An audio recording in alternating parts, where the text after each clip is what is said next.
呢個上去最高嘅救火甲板嘅位置。救火甲板呢度係最高射水嘅位置，係可以再升高3米嘅。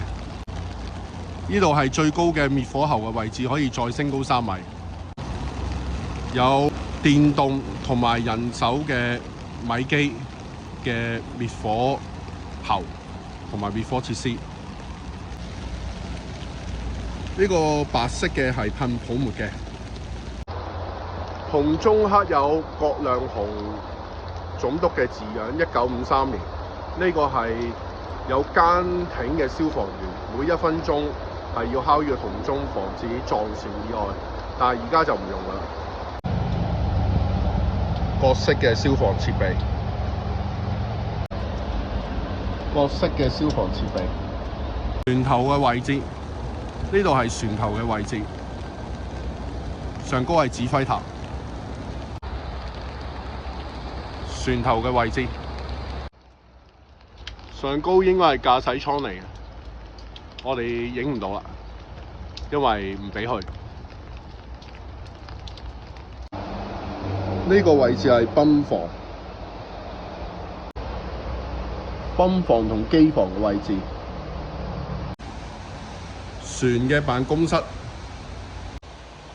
呢個浴室有埋電熱水爐，估計係長官用嘅。呢度係長官用嘅瞓覺嘅地方，咁個位置應該會靚過一般嘅消防員嘅。衣帽架，我諗呢個電話係船上面都比較新嘅設備嚟啦，一啲嘅標防啦。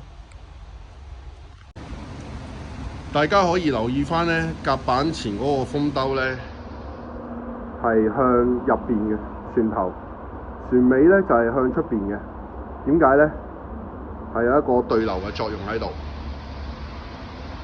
泡沫嘅儲存缸，呢個係滅火輪嘅平面圖，整個滅火船嘅樣貌。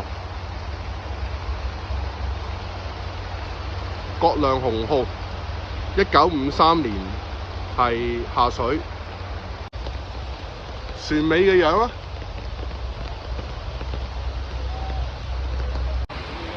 滅火船介紹係咁多，下期再會，拜拜。拜拜。